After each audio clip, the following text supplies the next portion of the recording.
नमस्कार, मैं सुरेश कुमार, इतिहास व्याख्याता। आज हम प्राचीन भारत के इतिहास में पाल वंश, सेन वंश और राष्ट्रकूट वंश के विषय में विस्तार से अध्ययन करेंगे।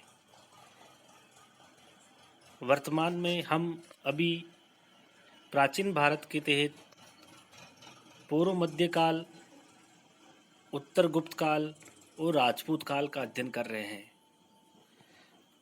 पिछली कक्षा में हमने गुर्जर प्रतिहार के विषय में विस्तार से अध्ययन किया था। अब आज हम बंगाल के पाल के विषय में अध्ययन कर रहे हैं। इसके बाद सेन वंश का, वो भी बंगाल का ही है, और राष्ट्रकूट वंश यानी महाराष्ट्र का है, उसके विषय में अध्ययन करेंगे।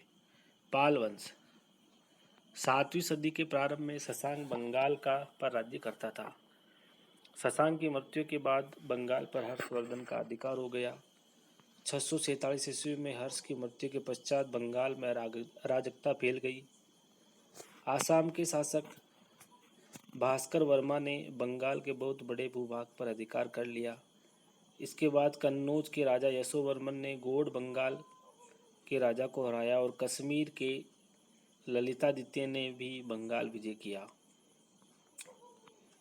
परिणाम स्वरूप सर्वत्र अराजकता फैल गई। इसी व्यवस्था की स्थिति में 750 से 60 ईस्वी में साधारण कुल में उत्पन्न गोपाल नामक एक व्यक्ति ने बंगाल में पाल वंश की स्थापना की।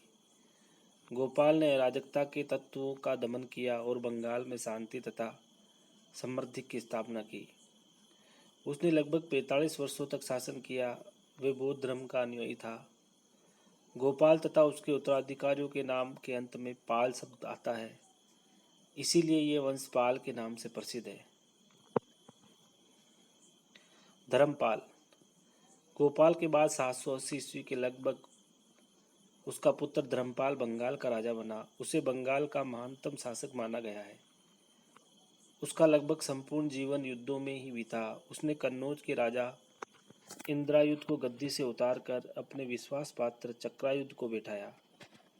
तिब्बती इतिहासकार तारकनाथ के अनुसार उसका राज्य पूर्व में बंगाल से लेकर पश्चिम में दिल्ली और जालंधर तक और उत्तर में हिमालय से लेकर दक्षिण में विंध्या तक फैला था। किंतु उसी युग में प्रतिहार और राष्ट्रकूट भी उत्तरी भारत के लिए प्रयत्नशील थे। धुरु व राष्ट्रकूट के हाथों में धर्मपाल को पराजित होना पड़ा। प्रतिहार नरेश नागभट्ट द्वितीय ने कन्नौज पर अधिकार कर लिया और मुंगेर के युद्ध में धर्मपाल को पराजित किया। फिर भी धर्मपाल एक महान शासक था। उसने लगभग 64 वर्षों तक शासन किया। अपने पिता की भांति वे भी बौद्ध था। उसने अनेक विहार बनवाए और विक्रमशिला के लिए प्रसिद्ध विश्वविद्यालय की स्थापना की।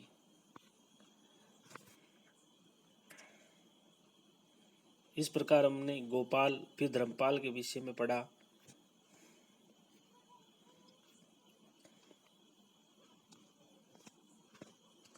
अब नेक्स्ट है देवपाल। धर्मपाल के बाद देवपाल राजा बना। उसने 35 वर्षों तक शासन किया।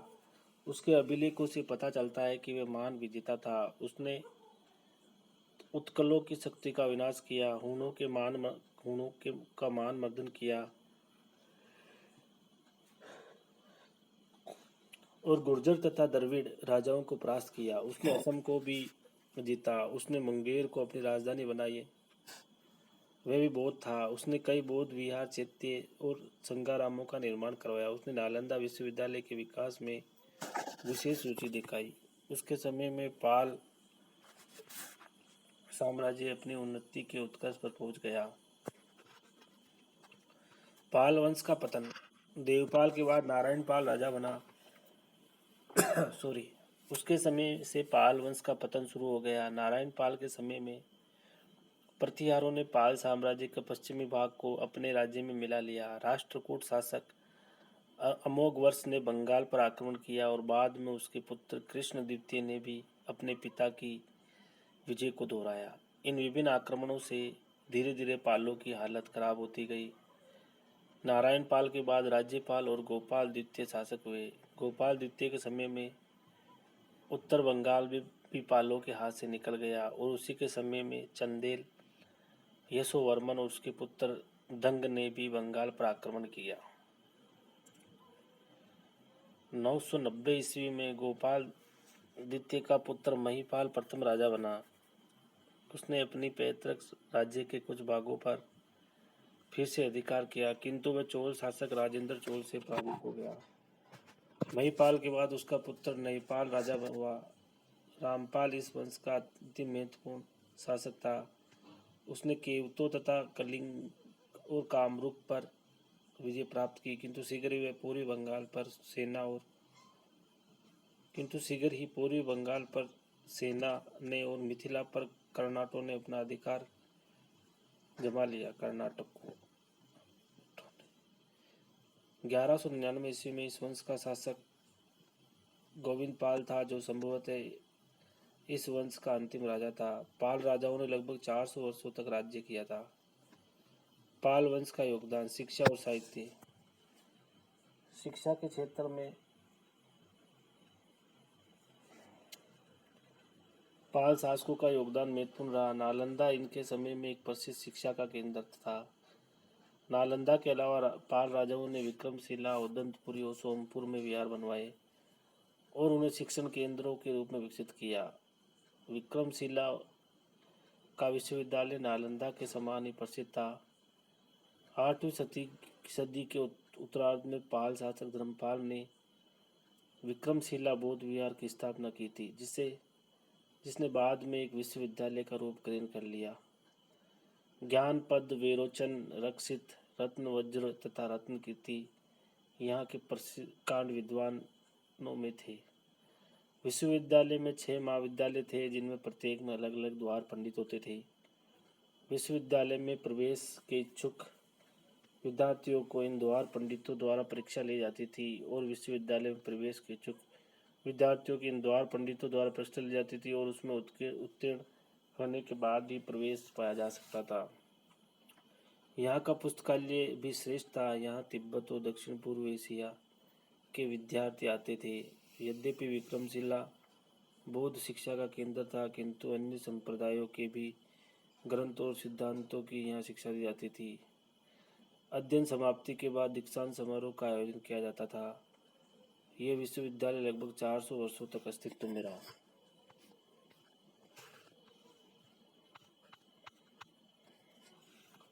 पाल वंश के शासनकाल में अनेक ग्रंथों की रचना हुई और साहित्य का विकास हुआ। संध्याकर नंदी ने अपने आश्रयदाता राजा रामपाल के ऊपर रामपाल चरित नामक काव्य ग्रंथ की रचना की। इस ग्रंथ की विशेषता यह है कि इसमें प्रत्येक पद के 2 अर्थ निकलते हैं। एक भगवान राम पर घटित होता है और दूसरा रामपाल के ऊपर ठीक उतरता है। हरिभद्र इस काल के एक अन्य प्रसिद्ध कवि थे। विक्रमशिला विश्वविद्यालय में तो विद्वानों का जमघट था, जिनमें कमलशील, अतीश, राहुल भद्र, धर्मपाल आदि प्रसिद्ध विद्वान थे। इन विद्वानों ने तिब्बत में बौद्ध धर्म का प्रचार किया और कई ग्रंथों की रचना की। पाल वंश का समय बंगाली लिपि के विकास का भी माना जाता है। कला। पालों के शासनकाल में स्थापत्य कला और मूर्तिकला को काफी प्रोत्साहन मिला। उन्होंने अपने राज्य में कई बौद्ध मंदिरों, विहारों और संघारामों का निर्माण करवाया। इस काल में मूर्तिकला के क्षेत्र में एक नई शैली का विकास हुआ, जिसे मध्यकालीन पूर्वी शैली कहते हैं। गया मूर्तिकला का प्रसिद्ध केंद्र था। यहाँ से काले रंग के पत्थर की बनी हुई कई मूर्तियाँ मिलती है। गया के पास कुक्कीहार नामक स्थान पर कांसे की मूर्तियाँ बनती थी, जहाँ से उस समय की कई मूर्तियाँ मिली है। पालों के शासनकाल में चित्रकला का भी विकास हुआ। ये चित्र बौद्ध धर्म के तंत्रायण संप्रदाय से संबंधित है। इस प्रकार हमने पाल वंश के विषय में अध्ययन किया। अब हम पढ़ेंगे बंगाल के सेन वंश, जो कि पाल वंश के बाद आया था। बंगाल में पाल वंश की राजसत्ता समाप्त करने में सेन राजवंश के राजाओं का बड़ा हाथ था। सेन लोग दक्षिण में कर्नाटक के रहने वाले थे और संभवतः विक्रमादित्य षष्ठ चालुक्य के आक्रमणों के समय बंगाल में आए और वहीं बस गए। इस वंश का संस्थापक सामंत सेन था, उसका पुत्र हेमंत सेन हुआ। ये दोनों सामंत थे, राजा नहीं। विजय सेन इस वंश का पहला प्रतापी राजा हुआ। उसने पाल राजा मदनपाल को हराया और बंगाल पर अधिकार जमा लिया।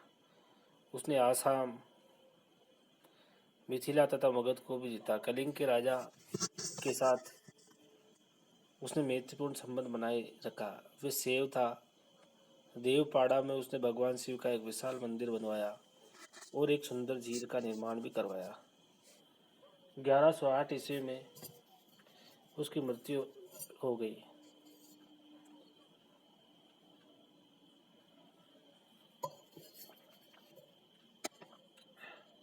विजय सेन के बाद वल्लाल सेन राजा बना। उसका शासनकाल 1108 ईस्वी से 1119 ईस्वी तक था। संभवतः उसी ने पाल वंश का उन्मूलन किया और बंगाल की विजय को पूरा किया। वह एक साहित्य प्रेमी शासक था। उसने दान सागर तथा अद्भुत सागर ज्योतिष ग्रंथ नामक ग्रंथों की रचना की। पालों के विपरीत सेन शासक हिंदू धर्म को मानने वाले थे, जो तांत्रिक धर्म के निकट था। पल्लाल सेन ने ब्राह्मण धर्म के प्रचार के लिए निकट के प्रदेशों तथा नेपाल और भूटान में प्रचारक भेजे। इस वंश का अंतिम प्रसिद्ध शासक लक्ष्मण सेन हुआ। गीत गोविंद नामक प्रसिद्ध ग्रंथ का रचयिता जयदेव उसके दरबार में था। गीत गोविंद वैष्णव संप्रदाय के प्रसिद्ध ग्रंथ है। धोबी उसके दरबार का एक अन्य कवि था। धोबी एक लेख के अनुसार उसने पूरी, प्रयाग और वाराणसी में अपने विजय स्तंभ स्थापित किए और कामरूप पर भी आक्रमण किया। प्रयाग और वाराणसी घेड़ वालों के अधिकार में थे। इस पर आक्रमण करने में उसने जयचंद जैसे शक्तिशाली शासक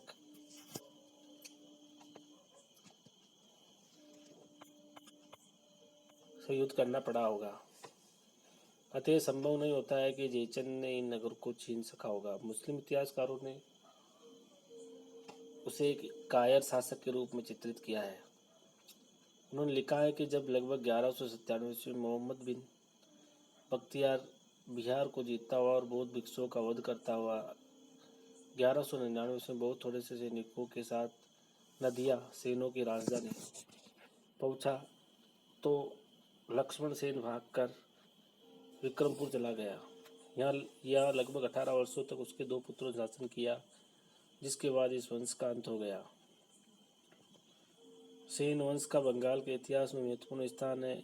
इसके प्रयत्नों के फलस्वरूप ही बंगाल में हिंदू धर्म और संस्कृति का पुनरुत्थान हुआ। संस्कृत साहित्य के विकास में इस वंश के राजाओं ने बहुत योगदान दिया। बंगाल में हिंदू समाज, धर्म और संस्कृति इस्लामी प्रहार को सहकर कुछ हद तक जीवित रह सकी और इसका श्रेय सेन वंश को ही है।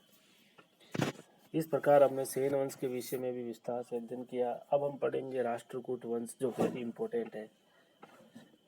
राष्ट्रकूट वंश के शासकों ने बादामी के चालुक्यों के राज्यों को नष्ट करके अपने साम्राज्य का निर्माण किया। बादामी के चालुक्यों को इसके बाद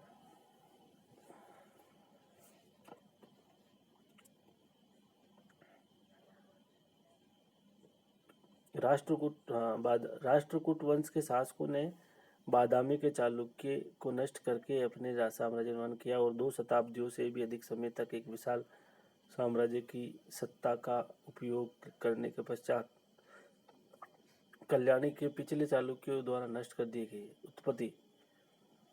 राष्ट्रकूटों की उत्पत्ति के विषय में विभिन्न विचार प्रकट किए गए हैं। श्री सी.वी. वेद के अनुसार वे महाराष्ट्र के निवासी थे, परंतु राष्ट्रकूट कन्नड़ वर्गीय और कन्नड़ भाषाभाषी थे। उनकी भाषा मराठी नहीं थी। राष्ट्रकूट राजाओं को उनके कुछ लेखों में यदुवंशी कहा गया है, परंतु ये बाद को ही कल्पित किया गया होगा। बर्नेल मोदे के अनुसार वे आंध्र प्रदेश की आधुनिक द्रविड़ जाति है।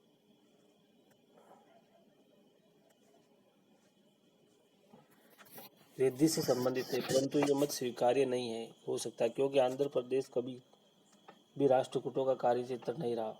सबसे उपयुक्त मत एल्टेकर का प्रतीत होता है। उनके अनुसार राष्ट्रकूट रट्ठिकों की संतान थे। रट्ठिकों का उल्लेख अशोक के अभिलेखों में भी हुआ है। नानाघाट अभिलेख में इन्हीं रट्ठिकों को महारठी कहा गया। ऐसा प्रतीत होता है कि ये जाति के लोग महाराष्ट्र और कर्नाटक के क्षेत्र के आसपास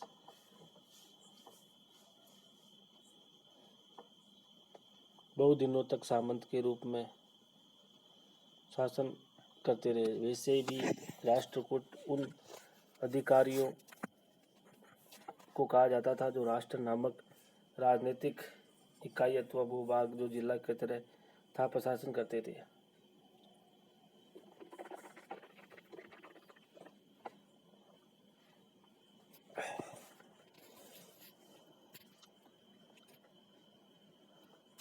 अधिकांश से ये माना जाता है कि ये चालुक्य शासकों के राष्ट्रों के प्रधान थे और राष्ट्रकूट इनका पद था। उनके बाद उनके पद के नाम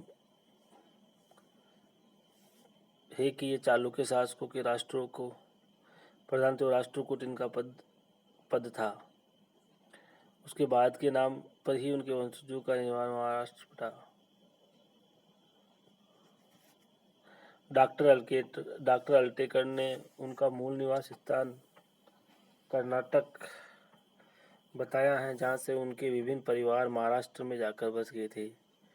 डॉक्टर विमल चंद्र पांडे के अनुसार आधुनिक लातूर हैदराबाद ही राष्ट्रकूटों का मूल निवास स्थान था और यहाँ वे बरार गए थे। दंती दुर्ग राष्ट्रकूटों का प्रमुख शाखा मान्यखेत शाखा कहलाती है।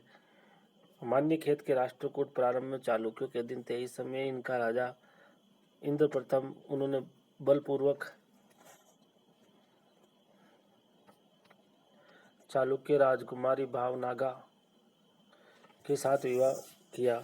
इससे ज़्यादा जानकारी नहीं मिलती है। उसकी मृत्यु के बाद उसका पुत्र दंतीदुर्ग सिंहासन पर बैठा है। राष्ट्रकूट वंश का स्वतंत्रता और महत्ता सबसे पहले इसी ने की थी। प्रारंभ में वे भी चालुक्यों का सामंत था। 742 ईस्वी के एलोरा लेख में उसे महासामंत द्विपति कहा गया है, जबकि पिछले 754 ईस्वी में समगंध लेख में उसे महाराजा धीराज कहा गया है। स्पष्ट है कि उसे 754 ईस्वी के पूर्व के ही चालुक्यों से सुविधा प्राप्त कर ली होगी। उस समय की परिस्थितियां भी उसके अनुकूल थी। सिंध ने मुस्लिम आक्रमणों ने गुजरात और मालवा के शासकों का काफ़ी निर्बल बना दिया। चालुक्यों और पल्लवों के आपसी संघर्ष का लाभ उठाकर अपने अपने स्वतंत्र शासक घोषित कर दिए गए। दंतीदुर्ग ने केवल अपने राज्य की चालुक्य अधीनता से मुक्त की ही किया, अपितु अन्य प्रदेशों की विजय भी की। उत्तीर्ण लेखों से पता चलता है कि उसने कांची, कौशल, माला और लाट को जीता था। कौशल का अभिप्राय संभवतः माँ कौशल से है। इन विजयों के फलस्वरूप ही सही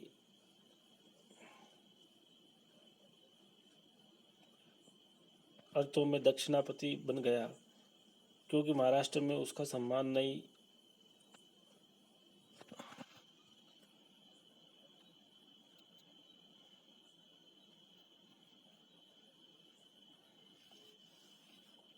क्योंकि महाराष्ट्र में उसको शासन करने से पहले से ही था। कांची की विजय ने पल्लव राज्य का अधिपति बना दिया गया था। इस प्रकार चालुक्य राज्य को नष्ट कर के दंतीदुर्ग ने राष्ट्रकूट साम्राज्य की नींव डाली। 758 ईस्वी के आसपास दंतीदुर्ग की मृत्यु हो गई। कृष्णराज प्रथम दंतीदुर्ग के कोई पुत्र नहीं था, अतः उसकी मृत्यु के बाद उसका छोटा चाचा कृष्णराज प्रथम मान्यखेत का शासक बना। यद्यपि दंतीदुर्ग ने चालुक्यों को परास्त करके उनके राज्य को अधिकृत कर लिया था, परंतु उनकी शक्ति को पूरी तरह से नहीं कुचला जा सका था।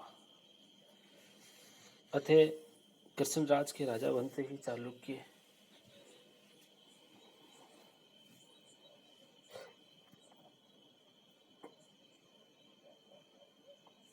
राजा कीर्तिवर्मा द्वितीय ने उस पर आक्रमण कर दिया, परंतु कृष्णराज ने उसे परास्त करके खदेड़ दिया। इस विजय से प्रोत्साहित होकर कृष्णराज ने मैसूर प्रदेश के गंगों पर आक्रमण करके उनके राज्य को जीत लिया। इसके बाद उसने वेंगी के चालुक्यों को परास्त करके उनके राज्य हैदराबाद प्रदेश को भी जीत लिया। कृष्णराज ने दक्षिणी कोंकण पर भी अधिकार किया। ये उसकी अंतिम विजय थी। 773 ईस्वी के आसपास उसकी मृत्यु हो गई। कृष्णराज प्रथम की ख्याति उसकी विजयों के कारण उतनी नहीं है जितनी कि उसके द्वारा निर्मित एलोरा के कैलाश मंदिर के कारण। धुरु कृष्णराज प्रथम की मृत्यु के बाद उसका पुत्र गोविंद राजा बना। वह भोगविलासी था और उसने राज्य का वास्तविक संचालन अपने भाई ध्रुव को सौंप रखा था। अवसर मिलते ही उसने राज्य का वास्तविक संचालन अपने भाई ध्रुव को अवसर मिलते ही ध्रुव ने गोविंद को राज्यच्युत करके सिंहासन पर अधिकार कर लिया। यह घटना 780 ईस्वी के आसपास घटित हुई। ध्रुव ने शासक बनने के बाद सर्वप्रथम कांची पर आक्रमण कर पल्लव नरेश दंतेवर्मा को परास्त किया। पल्लवों को एक बार पुनः राष्ट्रकूटों की अधीनता स्वीकार करनी पड़ी। इसके बाद उसने वेंगी के चालुक्य शासक विष्णुवर्धन चतुर्थ को परास्त कर अपने अधीन किया। इस प्रकार दक्षिण में अपनी श्रेष्ठता सिद्ध कर राष्ट्रकूट राज्य की शक्ति सुदृढ़ बनाया। दक्षिण में अपनी श्रेष्ठता स्थापित करने के बाद ध्रुव ने उत्तर की ओर अपना ध्यान केंद्रित किया। वह पहला राष्ट्रकूट शासक था जिसने उत्तरी भारत की राजनीति में सक्रिय भाग लिया।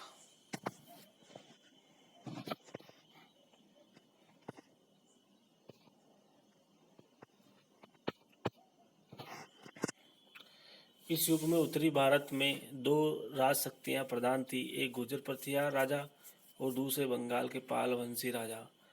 गुर्जर प्रतिहार नरेश वत्सराज और पाल वंशी राजा धर्मपाल ध्रुव के समकालीन थे।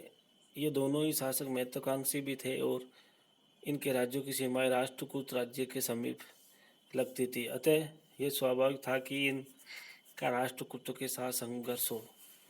गुर्जर प्रतिहारों पालो राष्ट्रकूटों को का यह संघर्ष इतिहास में त्रिराज्य संघर्ष यानी ट्रिपेट्रिक स्ट्रगल कहलाता है।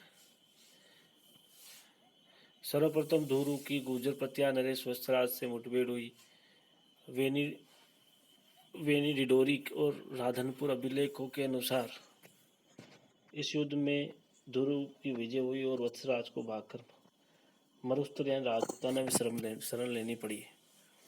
इसके बाद ध्रुव ने कन्नौज पर आक्रमण किया और उस समय कन्नौज का राजा इंद्रायुध था। वह ध्रुव का सामना नहीं कर सका और उसने ध्रुव की अधीनता स्वीकार कर ली।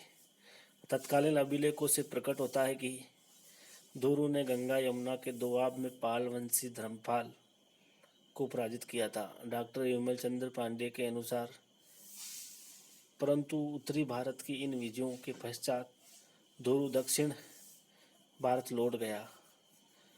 उसने उत्तरी भारत के किसी भी प्रदेश को अपने साम्राज्य में नहीं मिलाया, अतः इन विजयों में एकमात्र उसे यश ही प्राप्त हुआ था। दौलताबाद लेख में ध्रुव की अंतिम तिथि 973 ईस्वी मिलती है। अनुमान है कि 793 ईस्वी मिलती है, अतः अनुमान है कि 793-94 ईस्वी में उसकी मृत्यु हो गई। ध्रुव ने राष्ट्रकूटों की शक्ति और संगठन को पराकाष्ठा पर पहुंचाया। ध्रुव के शासनकाल में राष्ट्रकूट सत्ता का प्रभाव दक्षिण भारत तक ही सीमित नहीं रहा अपितु संपूर्ण भारत में उनकी शक्ति का अनुभव किया जाने लगा। गोविंद तृतीय ध्रुव के 4 पुत्र थे, स्तंभ, कर्क, गोविंद और इंद्र। अपनी मृत्यु के पश्चात उत्तराधिकारी संघर्ष की संभावना को दूर करने के लिए ध्रुव ने अपनी अंतिम दिनों में गोविंद को सिंहासन पर बैठा दिया, परंतु ध्रुव की मृत्यु के बाद सबसे बड़े पुत्र स्तंभ ने अपने भाई गोविंद तृतीय के विरुद्ध विद्रोह कर दिया। उनके अनेक राजाओं तथा सामंतों ने स्तंभ का साथ दिया, परंतु दोनों भाइयों के मध्य लड़े गए संघर्ष में स्तंभ की पराजय हुई। फिर भी गोविंद ने उसके साथ उदारता का व्यवहार किया और उसे गंगवाड़ी प्रदेश का गवर्नर नियुक्त किया। गंगवाड़ी के राजा शिवमार, जिसने स्तंभों का साथ दिया था, को बंदी बनाकर कारागार में डाल दिया गया।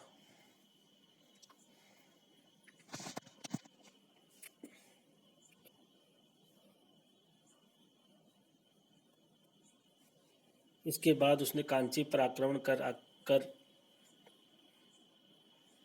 पल्लव नरेश दंती इनको पराजित किया। फिर उसने इसके बाद उसने कांची पर आक्रमण किया।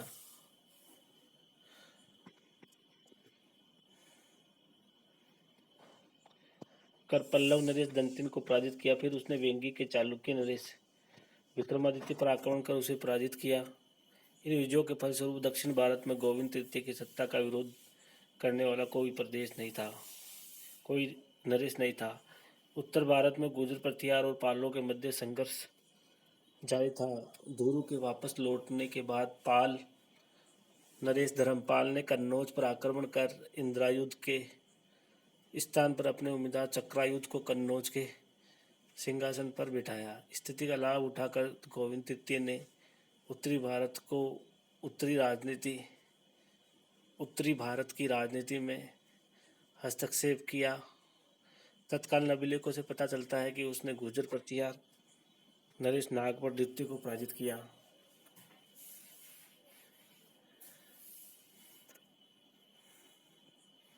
कन्नौज के चक्रायुध और बंगाल के धर्मपाल ने स्वयं ही गोविंद तृतीय के समकक्ष आत्मन तृतीय कर दिया। यह अति शुभ नहीं लगता। पल्लव वंशी वर्तमान धर्मपाल द्वारा आत्मसमर्पण की अन्य साक्ष्यों द्वारा पुष्ट की गई होगी।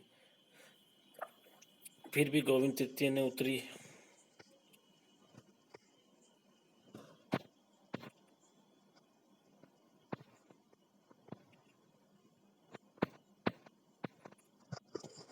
अभियान सफल रहा और इसमें राष्ट्रकूटों का राजनीतिक प्रभाव बढ़ा। यद्यपि गोविंद तृतीय ने दक्षिण लौटने के बाद नागपुर द्वितीय ने फिर अपनी शक्ति का विस्तार कर लिया तथा कन्नौज को भी अपनी अधीनता में ले लिया, परंतु गुजरात और मालवा पर राष्ट्रकूटों का प्रभाव बना रहा।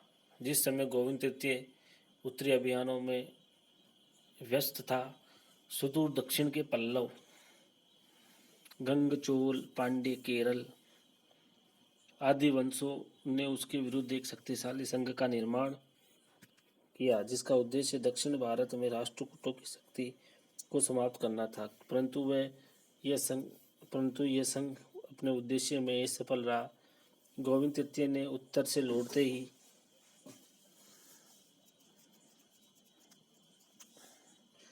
इस संघ की शक्ति को कुचल दिया। संजन लेख के अनुसार गोविंद तृतीय के पराक्रम से प्रभावित होकर लंका नरेश ने भी अधीनता स्वीकार कर ली। इसमें कोई संदेह नहीं है कि वह राष्ट्रकूट वंश का सबसे प्रतापी और योग्य शासक था। उसके शासनकाल में राष्ट्रकूट सत्ता अपनी पराकाष्ठा पर पहुंच गई थी। 1814 ईस्वी के लगभग उसकी मृत्यु हो गई। अमोघ वर्ष। गोविंद तृतीय की मृत्यु के बाद उसका पुत्र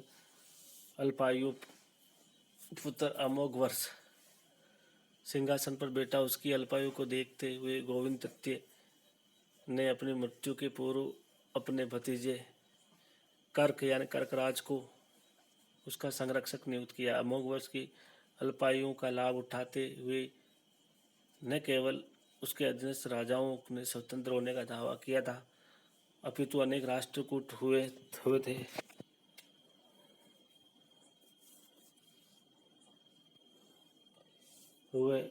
न केवल उसके अधीनस्थ प्रयास किया, उन राष्ट्रकूट सामंतों ने उनके विरुद्ध षड्यंत्र रचा।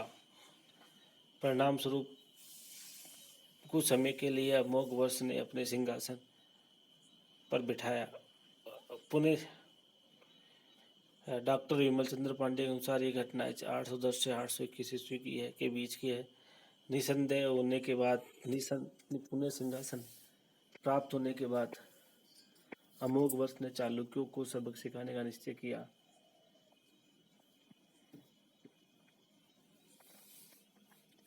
गोविंद तृतीय की मृत्यु के बाद वेंगी के चालुक्य नरेश विक्रमादित्य द्वितीय ने अमोघवर्ष की प्रारंभिक कठिनाइयों का लाभ उठाकर राष्ट्रकूट के गौरव को बढ़ाया। डॉक्टर अल्तेकर ने के अनुसार अमोघवर्ष ने 860 ईस्वी के आसपास चालुक्य नरेश गुणक विजादित्य को पराजित किया। चालुक्यों की भांति गंग नरेश ने भी अमोघवर्ष की प्रारंभिक कठिनाइयों के दौरान अपनी स्वतंत्रता घोषित कर दी। अमोघवर्ष ने उसके विरुद्ध भी सैनिक अभियान किया, परंतु वे लोगों को अपनी अधीन करने में विफल रहा। अंत में उसने अपनी पुत्री का विवाह एक गंग राजकुमार के साथ कर दिया कर गंगों से महत्वपूर्ण संबंध स्थापित कर दिए। इस युग महिर भोज गुजर प्रतिहार तथा प्रतिहारों का शासक हुआ। उसने राष्ट्रकूटों के अलावा प्रदेश छीनकर नर्मदा नदी तक अपने राज्य का विस्तार किया। मालवा प्रदेश छीनकर इस प्रचार से उत्तरी भारत में राष्ट्रकूटों के शासन का अंत हो गया। अमोघवर्ष कुछ नहीं कर पाया। वस्तुतः अमोघवर्ष के समय राष्ट्रकूट साम्राज्य का अपकर्ष प्रारंभ हो गया, जो 1878 ईस्वी में अमोघवर्ष की मृत्यु के साथ ही समाप्त हुआ। नेक्स्ट है कृष्ण द्वितीय।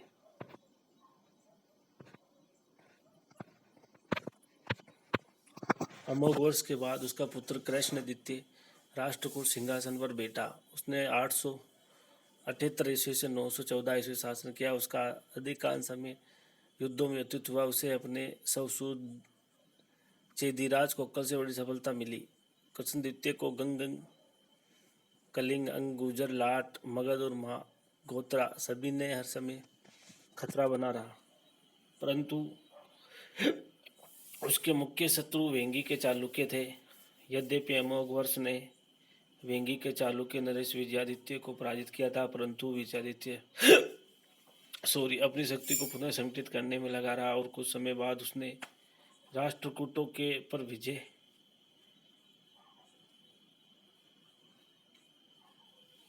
राष्ट्रकूट राज्य पर आक्रमण कर कृष्ण द्वितीय को पराजित कर पिछली पराजय का बदला ले लिया।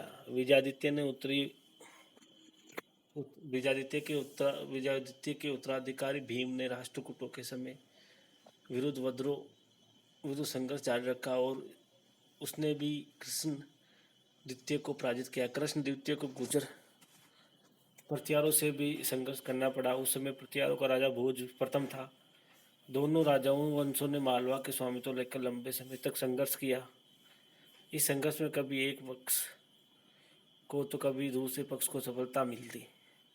गुजरात में राष्ट्रकूटों की एक अन्य शाखा राज्य कर रही थी, जो सामान्यतः मान्यखेत के प्रतिहारों के अधीन थी।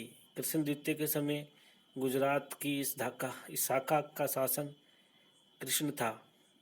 यद्यपि गुजरात नरेश ने कृष्ण द्वितीय को उसके सैनिक अभियानों में भरपूर सहयोग दिया था, परंतु बाद में किसी कारणवश दोनों में वैमनस्य उत्पन्न हो गया और कृष्ण द्वितीय ने चोलों के विरुद्ध भी कदम उठाया था, परंतु उसे सफलता हाथ में नहीं लगी। स्पष्ट है कि सैनिक दृष्टि से कृष्ण द्वितीय का वो कोई विशेष सफलता नहीं मिली। इल्तुतमिश इंद्र तृतीय 914 ईस्वी में कृष्ण द्वितीय की मृत्यु के बाद उसका पौत्र इंद्र तृतीय राजा बना। क्योंकि कृष्ण द्वितीय के पुत्र जगतुंग की मृत्यु के बाद उसके जीवन काल में ही हो गए थे। इंद्र तृतीय के शासनकाल की एक अन्य घटना उसका उत्तरी भारत पर आक्रमण था। गुर्जर प्रतिहारों का राजा महिपाल परास्त होकर भाग खड़ा हुआ। इसी प्रकार कुछ अन्य लेखों से पता चलता है कि इंद्र तृतीय ने सेना नायकों ने राष्ट्रकूटों के खिलाफ राष्ट्रकूटों के शत्रुओं पर विजय प्राप्त की थी। इससे अधिक जानकारी उपलब्ध नहीं है। दुर्भाग्यवश तृतीय इन इंद्र तृतीय अधिक वर्षों तक जीवित नहीं रह पाया और 1922 से उसकी मृत्यु हो गई 922 ईस्वी में। अमेरिकी द्वितीय और गोविंद चतुर्थ। इंद्र की मृत्यु के पश्चात उसका बड़ा पुत्र अमोघ वर्ष द्वितीय सिंहासन पर बैठा, किंतु वह 1 वर्ष तक ही शासन कर पाया। उसके भाई गोविंद चतुर ने उसे पदच्युत कर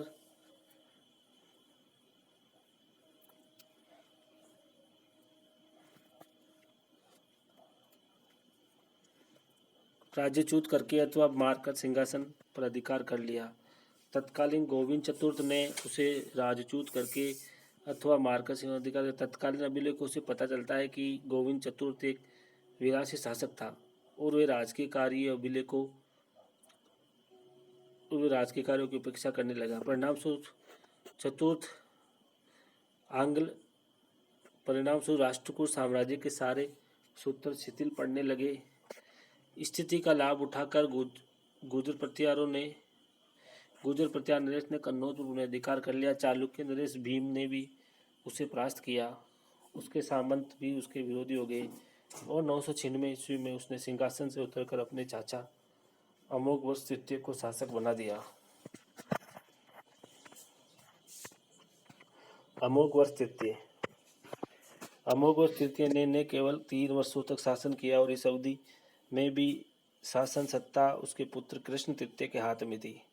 कृष्ण तृतीय ने गंग राज्य पर आक्रमण कर उसके शासक राव मल्ल को मौत के घाट उतार दिया और अपने बेनोई जो कि गंगवंशीय राजकुमार था को सिंहासन पर बैठाया। युवराज कृष्ण की एक अन्य महत्वपूर्ण उपलब्धि गुर्जर प्रतिहारों के आक्रमण कर उनसे कालिंजर और चित्रकूट के लिए जिले छीनना है। कृष्ण तृतीय अपने पिता की मृत्यु 939 ईस्वी के बाद कृष्ण तृतीय राजा बना और उसने 968 ईस्वी तक शासन किया। शासक बनते ही उसे चोलों से संघर्ष में उलझना पड़ा। कन्याकुमारी अभिलेखों से पता चलता है कि राष्ट्रकूट चोल संघर्ष के प्रारंभिक दौर में चोल नरेश प्रांतक ने कृष्ण तृतीय को पराजित किया, परंतु आगे चलकर कृष्ण तृतीय ने चोलों को परास्त कर अपनी पराजय का बदला ले लिया। उसने चोलों से कांची और तंजौर छीन लिए।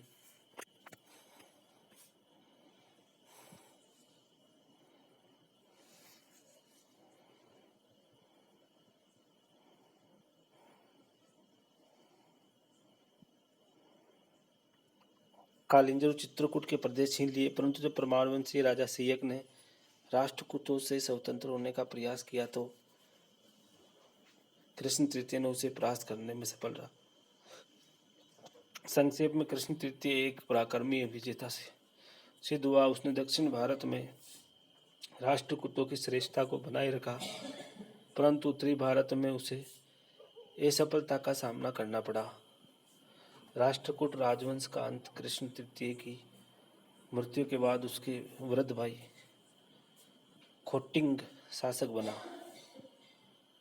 शासक बनते ही उसे परमारवंशीय राजा सियक के आक्रमण का सामना करना पड़ा। परमार सेना ने राष्ट्रकूटों की राजधानी मान्यखेत पर अधिकार कर उसे खूब लूटा। संभवतः इस संघर्ष के दौरान ही 977 में खोटिंग की मृत्यु हो गई। खोटिंग के बाद उसका भतीजा कर्क द्वितीय शासक बना। यद्यपि उसके लेखों में उसे पांड्य, हूणों, चोलों और गुर्जरों के विरुद्ध लड़े गए युद्धों में विजय होना बताया गया, परंतु वास्तव में वे एक निर्बल शासक सिद्ध हुआ और उसके समय में राष्ट्रकूट वंश अपनी निर्बलता की निम्नतम सीमा तक पहुंचा था। उसकी निर्बलता का लाभ उठाकर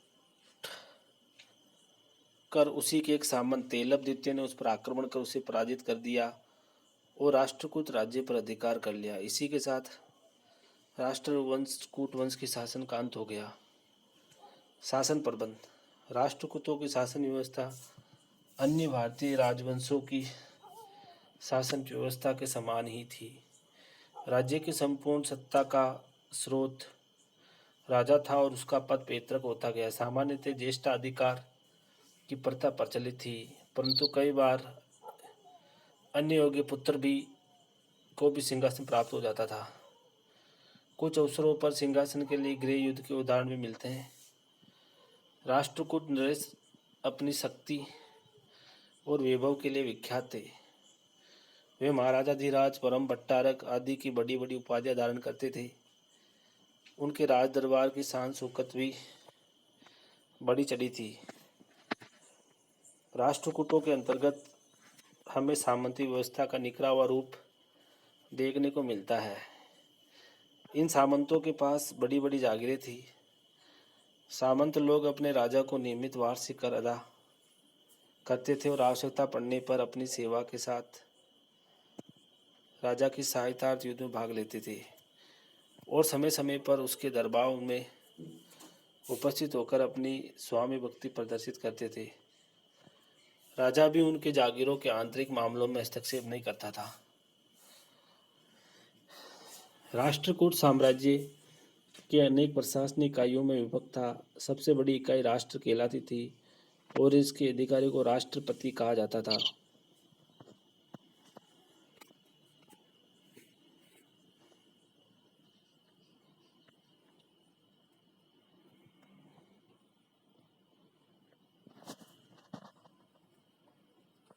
जिसकी नियुक्ति स्वयं राजा करता था। राष्ट्र के अंतर्गत अनेक विषय होते थे। इस इकाई के अधिकारी को विषयपति कहा जाता था। एक विषय के अंतर्गत सामान्यतः 1000 से 4000 तक गांव होते थे। विषय अनेक भुक्तियों में विभाजित था। भुक्ति के अधिकारी को भोगी अथवा भोगपति कहा जाता था। भुक्ति के अंतर्गत नगर तथा ग्राम होते थे। नगरीय शासन नगरपति की देखरेख में और ग्राम का शासन ग्रामकूट के नियंत्रण में चलता था। नगरों की नगरपालिकाओं और गांवों की ग्राम पंचायतों को स्वायत्त शासन के काफ़ी अधिकार प्राप्त थे। ये संस्थाएं कर एकत्र करती थी, सार्वजनिक निर्माण कार्य करवाती, ग्राम के मुकदमों का निपटारा करती थी तथा स्थानीय पाठशालाओं, मंदिरों, तालाबों आदि की व्यवस्था करती थी।